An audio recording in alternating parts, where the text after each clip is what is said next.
안녕하세요. 오늘도 사연 살롱을 찾아주셔서 감사합니다. 저는 경기도 용인에 사는 30대 중반의 여성이에요. 6개월 전까지만 해도 지금쯤 제가 결혼하고 신혼생활을 하고 있을 꿈에 부풀어 있었는데요. 남친 본가에 인사를 간 후에 자기 아들만 최고고 저한테 함부로 하는 남친 어머니 때문에 남친한테 바로 파혼을 통보했네요. 즉흥적으로 결정했던 결혼이 아니고 저나 남친이나 나름 진지하게 고민하고 서로가 끝까지 연을 맺자고 했었기에 남친은 제가 파혼하자고 했을 때 자기 엄마를 안 보고 살겠다고 강하게 나왔지만 순한 남친이 안 보고 사는 거는 고사하고 자기 엄마와 제 사이에서 어쩔 줄 몰라 할 게 너무 보이더군요. 그리고 아무리 당사자들끼리의 인생이라지만 결혼을 했다고 어떻게 부모와 자식이 안 보고 살 수 있겠어요. 이런 거 저런 거 다 고려해서 저는 파혼을 결정했어요. 이렇게 좋은 일이 아니라는 건 알았지만 어쩔 수 없는 선택이고 인생의 다음 스텝으로 나갈 수 있는 힘이 길러지기도 하는 것 같아요. 그런데 정말 웃기는 게 뭔지 아세요? 제가 생각보다 경제적 여유가 있다는 걸 알게 된 남친 어머니가 나중에 저를 다시 찾아왔다는 거예요. 그때 제가 진짜 시원하게 한 방 먹이고 확실히 정리했네요. 그럼 지금부터 제 이야기 시작해 볼게요. 저는 어릴 때 부모님이 이혼하셔서 엄마와 함께 살았는데요. 엄마마저 중학교 3학년 때 돌아가셔서 졸지에 고아가 되어버렸어요. 아빠는 어디 계신지 연락처를 알 수 없어서 찾지 못했고요. 이모나 외삼촌도 사정이 좋지 못했던 터라 저는 사춘기 나이에 보육시설에 들어가서 약 3년간을 부모 없는 아이들과 지냈어요. 이렇게 말하면 제가 남의 불행으로 위로받는다고 못마땅하게 생각하실지 모르겠지만 보육시설에 들어가 보니 저보다 훨씬 어린 아이들도 부모가 없거나 있더라도 찾으러 오지 않는 걸 보며 어쩌면 저는 이만큼 클 때까지 엄마하고 같이 지낼 수 있는 게 행운일 수도 있겠다는 생각을 했어요. 사람이 사회에서 정해놓은 기준에서 벗어나면 그 기준에 있는 사람들 시선 때문에 상처를 많이 받게 되더군요. 엄마와 둘이 지낼 때도 아빠 없다는 걸 알까봐 남몰래 마음 졸이기도 했었는데 아무도 없는 건 정말 비교도 안 됐어요. 보육시설에 있는 아이들은 겉으로 밝아 보여도 마음에 다 상처가 있어서 그게 참 안 됐더라고요. 저는 자연스럽게 사람들 마음에 관심을 갖게 됐고 심리학과에 좋은 성적으로 들어갈 수 있었어요. 다행히도 보육시설을 후원해 주시는 어떤 분께서 대학에 들어간 아이들에게 장학금을 주셔서 그 덕도 봤고요. 학교 다니는 내내 아르바이트와 공부에만 매달리며 4년 내내 장학금을 받으며 다닌 저는 학과 특성상 대학원은 나와야 좋은 일자리를 얻을 수 있기에 대학원 진학을 결심했어요. 그렇더라도 제가 학비를 벌어야 해서 저는 적당한 일자리를 찾아야 했어요. 저는 한 상담센터의 카운터에 취직이 되었고 그때부터 대학 다닐 때와는 비교도 안 되게 매일이 강행군인 생활을 하게 됐어요. 하지만 알바자리를 찾아 여기저기 뛰어다니지 않아도 되는 게 정신적으로는 훨씬 편하더라고요. 그렇게 폭풍 같은 2년이 지나고 청소년 아동 상담 심리사 자격증도 따고 이런저런 민간 자격증을 딴 후에 한 대기업의 상담센터에 취직이 되어 당당한 직장인이 되었네요. 그날의 감격은 이루 말할 수가 없었어요. 지금 생각해도 그때의 뿌듯함과 날아갈 것 같은 기분과 기쁨이 생생하네요. 회사 생활에 어느 정도 익숙해지기 시작했을 때부터 저는 그때까지 해보고 싶었던 수영에 테니스에 방송 댄스에 요가까지 여러 개의 운동 수업을 듣기 시작했어요. 헬스 같은 운동은 저는 좀 지루하다고 느껴지기도 했고, 학교 다닐 때 다른 애들 하는 거 보면서 부러웠던 것들을 하나씩 하는 게 재미있기도 했어요. 그러다 보니 마음의 갈증도 사라졌고요. 그러다가 자회사로 실무를 나가게 됐는데 거기에서 전 남친을 만나게 됐어요. 직장 생활 3년 차였죠. 남친은 회사에 막 입사한 신입이었는데 어쩐지 주눅이 들어 눈치를 보는 듯한 모습이 마음이 쓰이더라고요. 보니까 좀 기가 센 상사 때문에 심적으로 부담이 되는 것 같았어요. 직업상 자세히 말씀은 못 드리지만 저는 그런 남친을 다른 사람들보다 좀 더 신경 썼던 게 맞아요. 사실 그러면 안 되는 거였는데 마음이 가니 어쩔 수 없더라고요. 결국에는 제가 아닌 다른 상담사한테 맡겼는데 그러고 났더니 이 사람이 저한테 데이트 신청을 하는 거였어요. 상담사님, 아니 박미연 씨, 저 만나주세요. 저 싫은 거 아니죠? 그렇다고 믿어요. 느낌이라는 게 있잖아요. 박미연 씨가 저한테 해주신 거 상담사 이상으로 잘해주셨다는 거 저도 느끼거든요. 단순한 호의가 아니시라면 만나주세요. 남친의 진실된 마음이 느껴져서 저는 다른 핑계를 댈 수 없었어요. 저도 모르게 남친한테 이성적인 호감을 갖고 있었던 게 사실이었거든요. 그렇게 저와 남친은 연애를 시작했고 저는 그때까지의 인생에서 가장 행복한 시간을 보내게 되었네요. 늘 생활에 치여서 뭔가 해내야 하는 것에만 신경을 쏟고 살다가 그저 좋아하는 사람을 만나서 편안한 시간을 보낸다는 게 꿈 같기만 하고 너무 좋았어요. 그렇게 남친의 한마디에 시작한 연애는 3년간 이어졌고 저희는 누가 먼저랄 것도 없이 자연스럽게 결혼 이야기를 꺼냈어요. 하지만 저는 제 가정 사정 때문에 좀 자신이 없기도 했어요. 상혁 오빠, 근데 나 현실적인 걸 부정하는 사람 아니거든? 솔직히 말해서 대한민국에서 나 같은 조건의 여자 좋아할 시대가 없지. 누가 친정부모도 없고 고아로 자란 사람을 집안 식구로 맞이하고 싶겠어.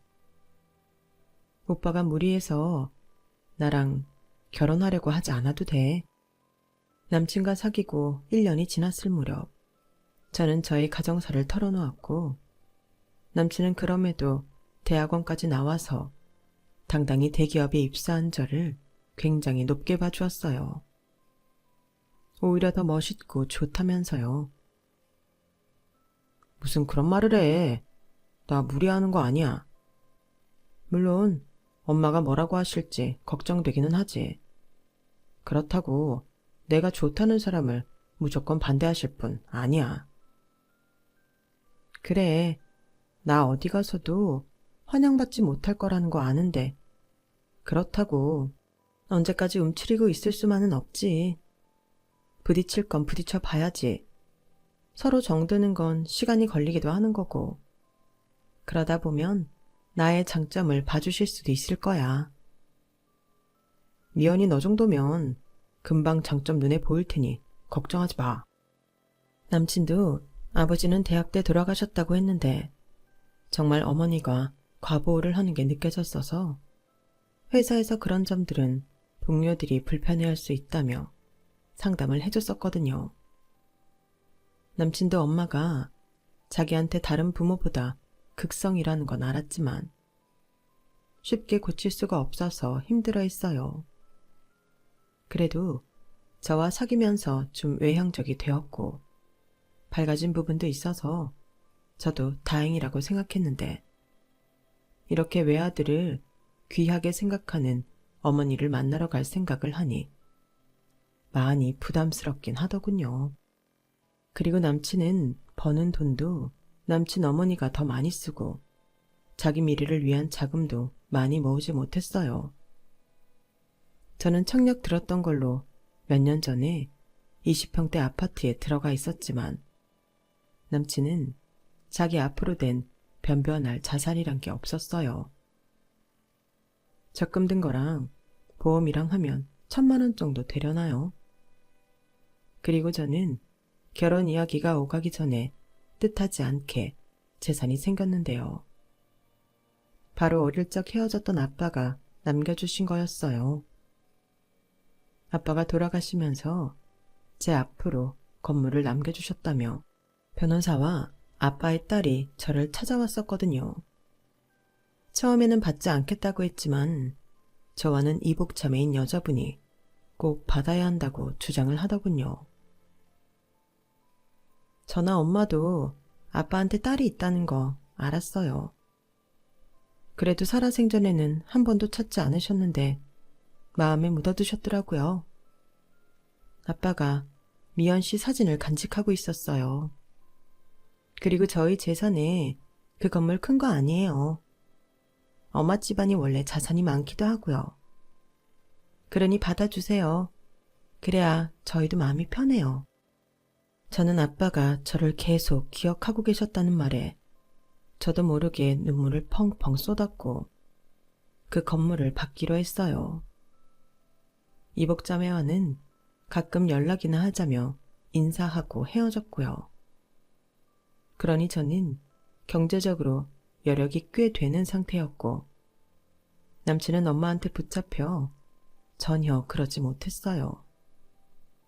남친은 제가 아빠한테 작은 건물 하나 받은 건 알고 있었지만 그걸 탐내거나 어떻게 해볼 생각조차 못하는 순한 사람이었어요.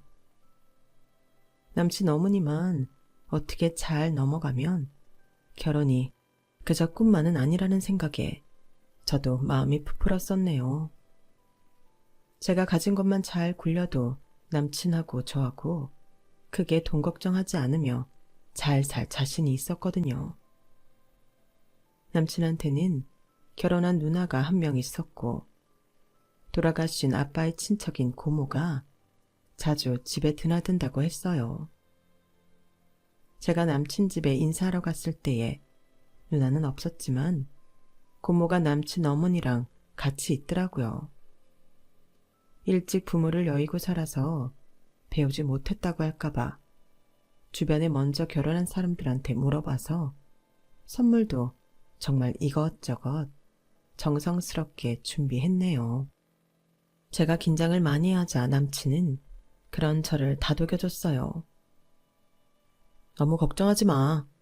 엄마가 보자고 하셨으니 받아주실 마음 있는 거고 아무리 어른들이 집안 사정 많이 따진다고 해도 요즘 같은 세상에 그걸 크게 문제 삼지는 않으실 거야.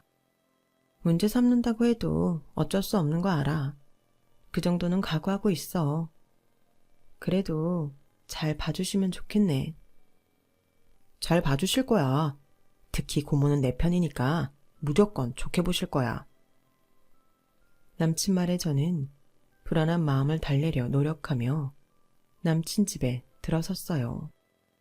남친 어머니는 딱 봐도 저를 불편해하는 게 얼굴에 써 있었어요. 그 정도는 충분히 이해해요. 고등학교 다니면서 또 대학 때도 가끔 겪어봤던 반응이니까요. 아무리 세상이 발전하고 변했다고 해도 사회적인 관습이라는 게 쉽게 바뀌지는 않는 법이죠. 저 정도 반응이면 저는 충분히 극복할 수 있다고 생각했어요. 하지만 그건 저의 착각이었어요. 먼저 입을 열고 저한테 반갑다고 한 건 남친의 고모였어요. 이렇게 만나게 돼서 너무 반갑네. 박미연이라고 했지?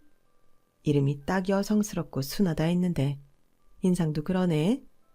우리 성혁이가 왜 좋다고 하는지 알겠어. 좋게 봐주셔서 감사합니다, 고모님. 나는 본대로 말한 것뿐이야. 편하게 앉아요. 고모, 너무 그러지 말아요. 어디까지나 저는 일단 만나는 본다는 거니까. 앞서가지 말라고요. 남친 어머니가 저한테 살갑게 해주시는 고모한테 핀잔을 했어요. 순간 분위기는 얼어붙었고 저는 어떻게 해야 좋을지 몰랐지만 미소를 잃지 않으려 애썼어요. 남친 어머니는 저를 대놓고 싫어하고 싸늘하게 저를 노려봤어요. 물론 남친이 열심히 설명을 해서인지 음식도 대접받았고 남친 고모는 분위기를 풀려고 애썼지만 저는 밥 먹는 동안 뭐가 어떻게 되는 건지 정신이 하나도 없었어요. 완전히 얼어붙었던 거죠. 남친은 저에 대해 좋게 말하려고 계속 애를 썼어요. 미연이가 정말 대단해. 대학 때는 계속 장학금 받았고 대학원 때도 학비 벌려고 상담센터에서 일하면서 논문 쓰고 졸업했다니까. 지금은 우리 모회사 상담센터에 정직원으로 있고 나처럼 부모 밑에서 다 해주는 거 받으면서도 공부 잘 못한 것보다 100배 낫지 않아? 정말 뭘 해도 하고 살 거라니까. 라는 남친의 말에 고모도 저를 칭찬했어요. 그러네, 아주 야무져. 인생을 아주 잘 살았어. 이렇게 잘해낸 거 보고 부모님도 저 세상에서 마음 놓으시겠어. 진짜 좋은 마누라 데려왔네, 우리 성혁이. 아니, 처가 식구 하나 없는 애가 무슨 좋은 마누라예요. 고모, 아무리 한 달이 건너라고 해도 고모한테 하나밖에 없는 남자 조카예요. 말씀 그렇게 쉽게 하지 마세요. 남친 어머니가 쏘아붙이자 고모도 불편해했어요. 올케는 사람 불러다 놓고 이렇게 나한테 뭐라고만 하고 그래. 올케가 아무 말 안 하니 내가 하는 거잖아. 그럼 올케가 뭐라고 말 한마디라도 던지던지. 그러자 남친 어머니는 저를 대놓고 무시하고 남친한테 이랬어요.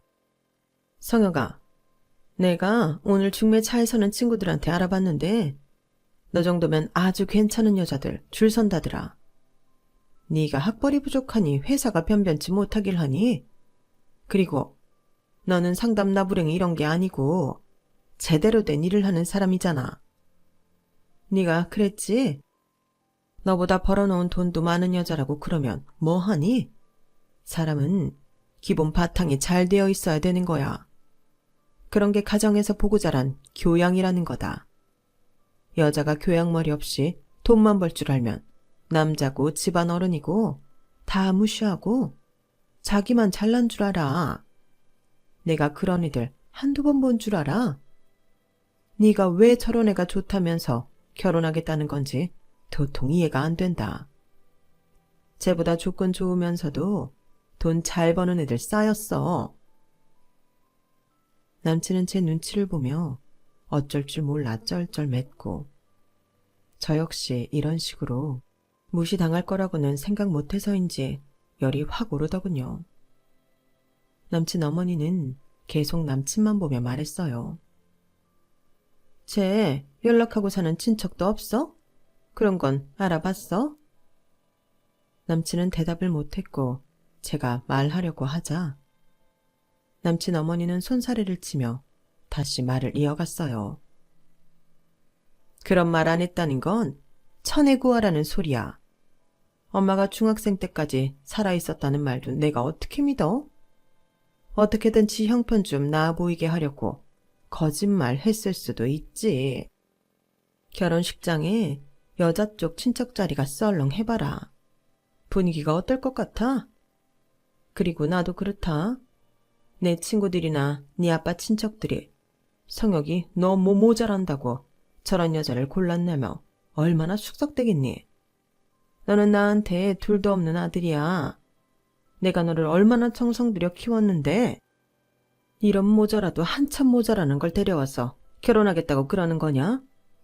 너는 정말 대단한 애야. 너 스스로 그걸 모른다는 게 나는 너무 충격이다. 그리고 마누라가 돈 더 잘 벌어봐라. 너한테 돈 쓰는 거 잔소리할 거고. 그러면 분명히 나한테 오는 돈 가지고도 뭐라고 할 게 분명하다. 두고 봐. 내 말이 맞을 테니까. 나는 우리 금보다 귀한 아들, 저렇게 어디서 굴러먹다가 온지 모르는 여자랑 절대 결혼 못 시킨다. 오늘도 나는 네 체면 세워주고 싶어서 만나겠다 했는데 딱 봐도 애가 외로워 보이고 부티가 안 나는 게 안 되겠어. 나 저런 애한테 내 아들 뺏기고 싶지 않아. 부잣집에 좋은 직업 가진 여자랑 짝지어줘도 아까워서 밤낮으로 생각날 내 아들인데 어떻게 저런 여자한테 주니? 난 못해. 라더니 우는 신용까지 하더라고요. 성혁아, 내가 너한테 어떻게 했는데 이렇게 실망을 시켜. 그래, 100번 양보해서 네 말대로 괜찮은 여자라고 쳐. 인물이라도 반반 해야 될 거 아니냐. 부모 사랑 못 받은 티가 나는지 삐쩍 골아가지고 얼굴 색도 파리하고 아주 박복한 인생이야. 저런 여자랑 내 아들이 같이 사는 거 난 못 본다고. 엄마 죽는 거 볼래? 성혁이 너 이럴 거야?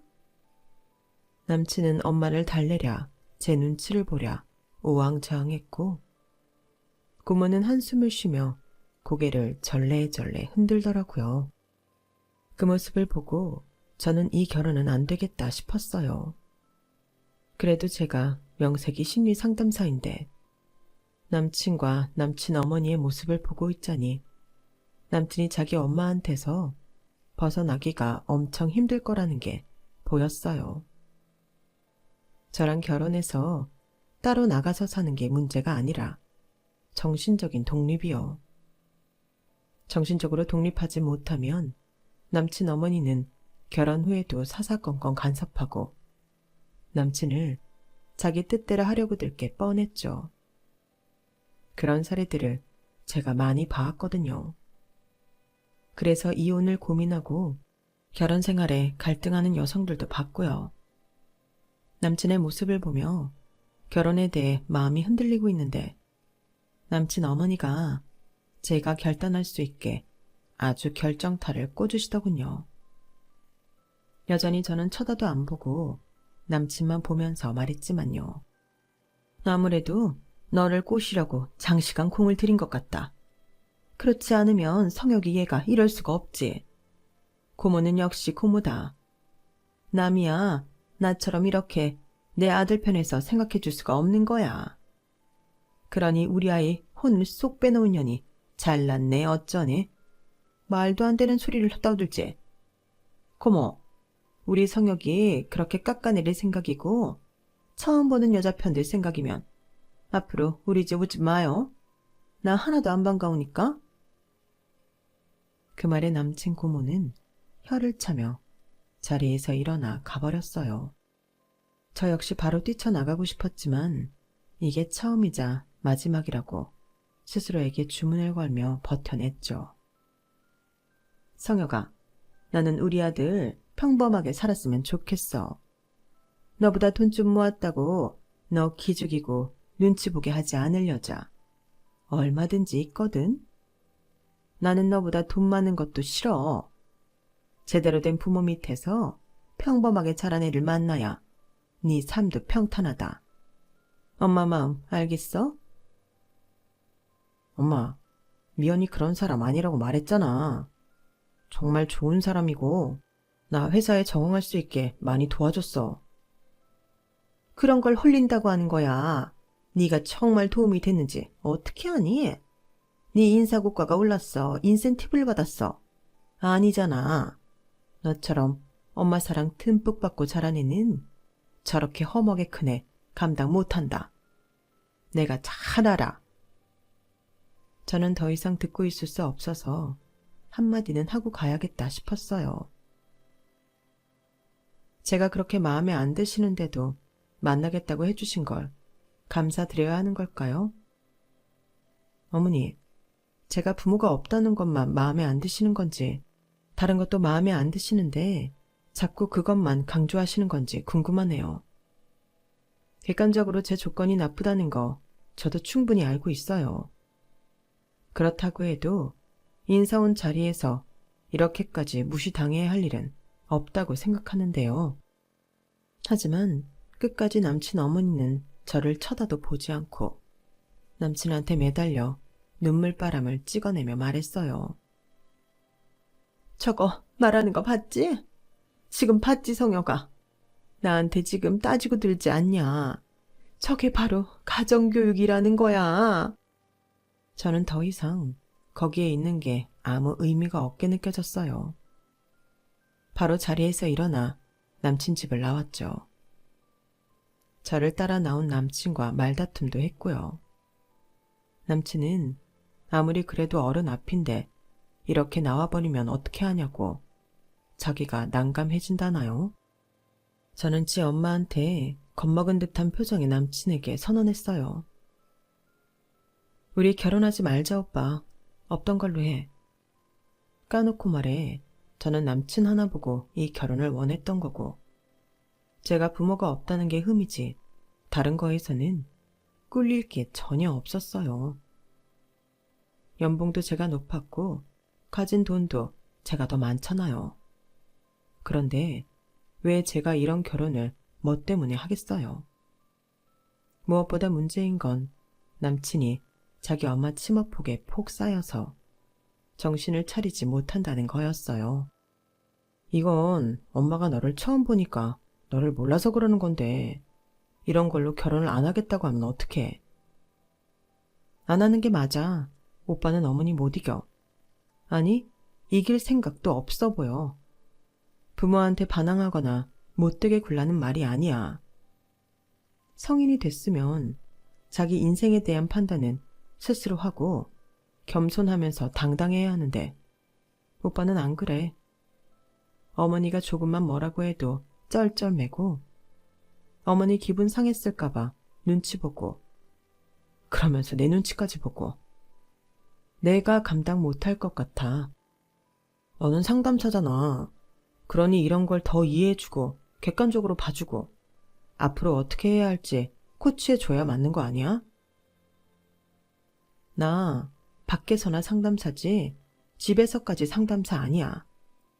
나도 집에서는 나를 알아주는 사람하고 있고 싶고 나도 위로받고 싶다고.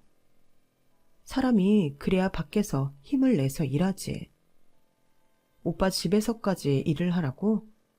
설마 오빠 그런 것 때문에 나하고 결혼한다고 했던 거야?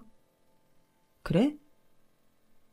아니, 꼭 그렇다기보다 너라면 언제든 곤란한 일도 잘 이겨내고 나 힘들 때도 잘 들어주고 어떻게 해야 할지도 알려줄 것 같았고 엄마가 뭐라고 해도 괜찮을 줄 알았지. 그게 그거지. 나를 집안의 상담사로 고용하려고 한 거지. 고용은 무슨 고용이야. 그런 거 아니야. 아무튼 오늘은 미안하다. 나도 할 말이 없네. 그냥 결혼 안 하기로 하면 미안할 것도 없어. 미연아, 결혼 안 하자고만은 하지 마. 오빠는 홀로서기를 해야 돼. 결국 엄마를 떠나면 나한테 기대려고 나랑 결혼하겠다고 한 거야.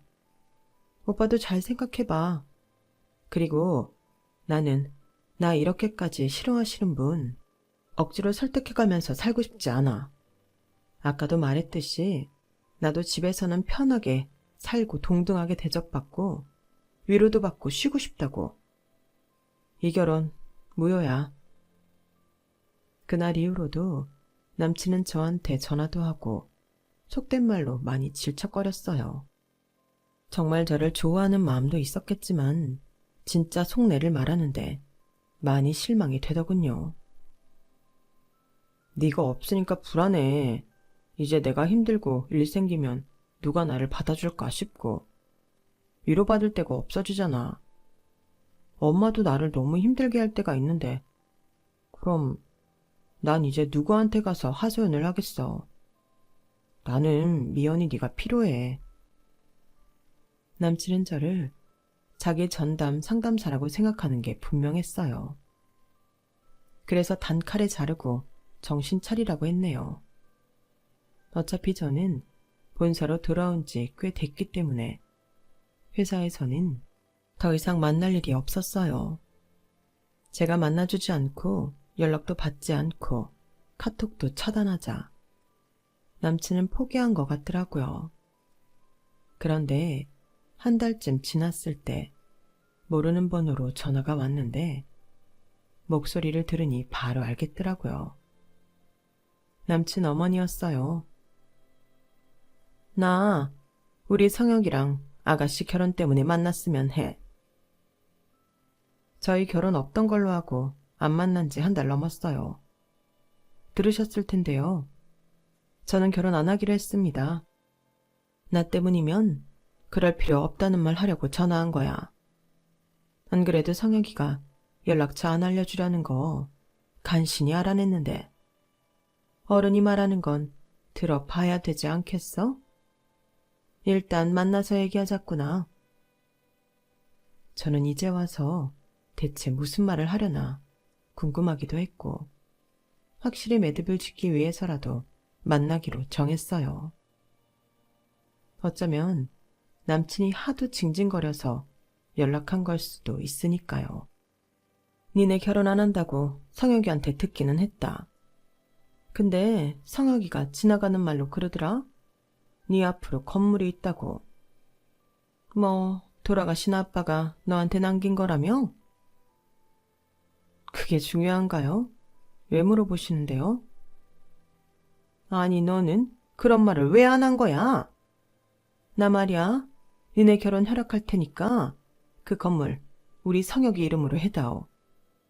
어차피 결혼하면 네 돈이 성혁이 돈 아니니? 네 아파트 그 20몇 평 하는 그런 건 별 도움 안 되고 네가 갖고 있다는 건물이 동네도 그렇고 차건 그건 앞으로 꽤 가치가 있을 것 같더구나. 나 정말 큰 결심한 거다. 그러니까 그 건물 성혁이 이름으로 하고 결혼 준비 들어가라.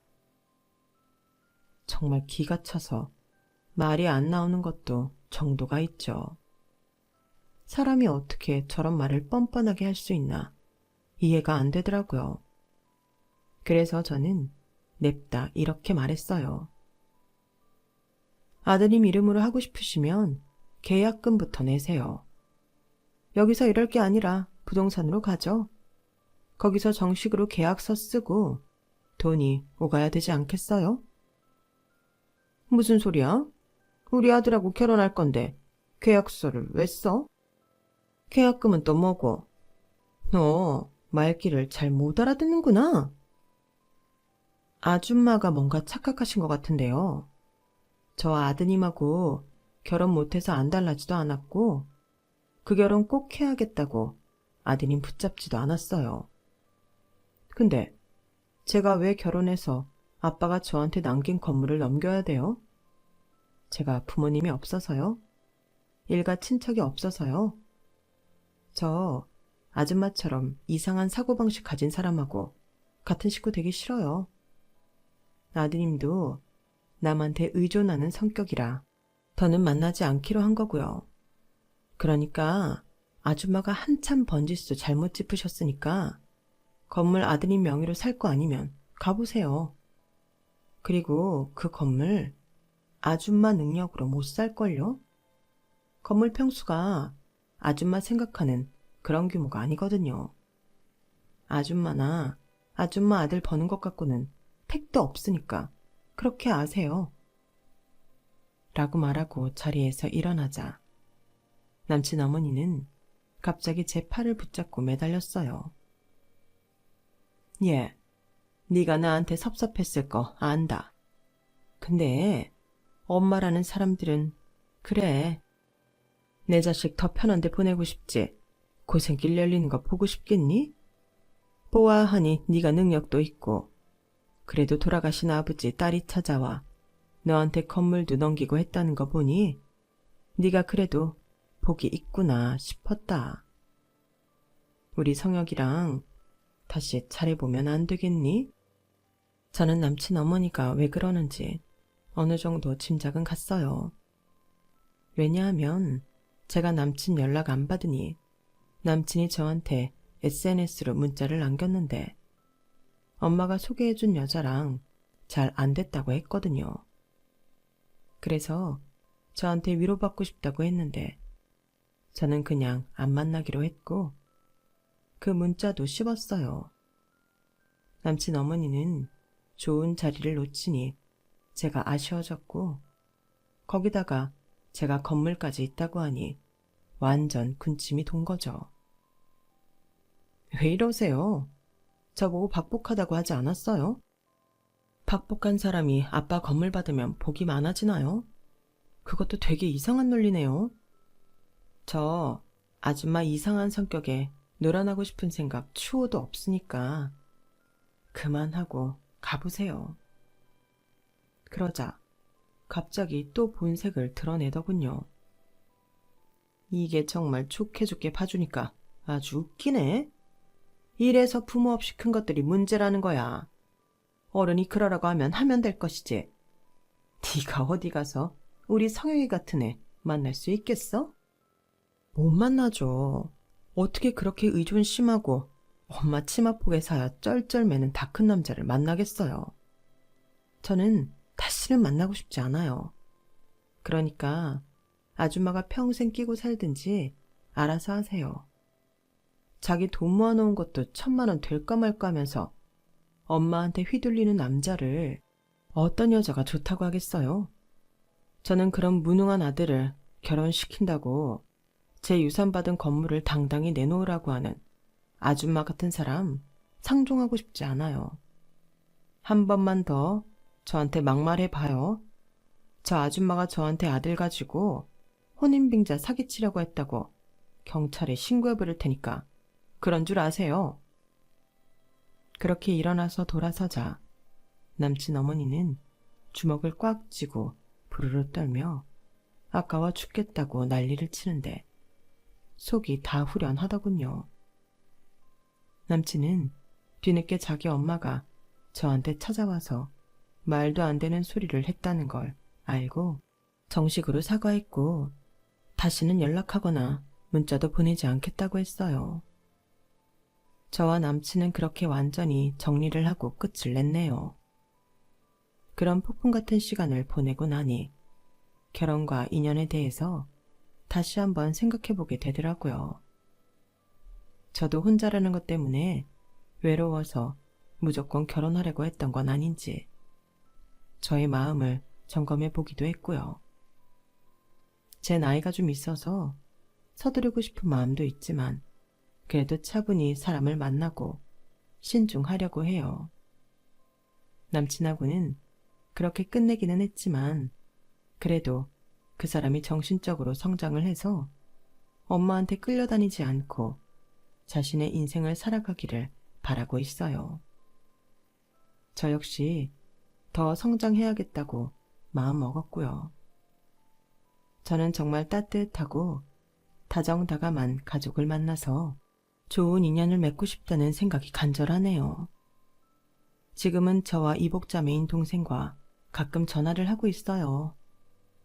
아직도 어색한 점들이 있지만 그래도 피를 나누어서 그런지 어딘가 비슷한 점이 있는 게 느껴지네요. 그래서인지 전보다는 덜 외로운 것 같아요. 흔히들 말하는 결혼 정년기 시기에 파혼을 하게 돼서인지 주변에서도 걱정도 많이 하고 저 역시 힘들기도 하지만 그래도 아닌 건 아니라는 말을 하고 싶어요. 조급한 마음이나 계속 만나던 사람이니 이 결혼은 아니라는 신호가 보이는데도 결혼을 강행하는 건 제 인생에게 미안한 일이죠. 저처럼 파혼을 겪으신 분들도 그저 지나가는 일이려니 하셨으면 좋겠어요. 이게 인생의 큰 오점도 아니고 어떻게 보면 결혼했다가 이혼하는 것보다 나은 일일 수도 있잖아요. 그 사람과는 거기까지가 인연이었던 거다 하고 털어버리시길 바라요. 저도 그렇게 하고 있거든요. 쉽지 않았지만 차츰 마음도 편안해지고 미래도 다시 생각하게 되더라고요. 그런 말도 있잖아요. 똥차 가고 나면 벤츠 온다고요.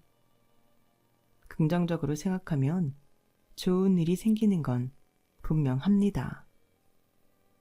제 이야기는 여기까지예요. 긴 이야기 들어주셔서 모두 감사드려요. 항상 행복하시기를 바랍니다. 여러분, 사연 댓글에 응원과 현명한 조언 부탁드려요.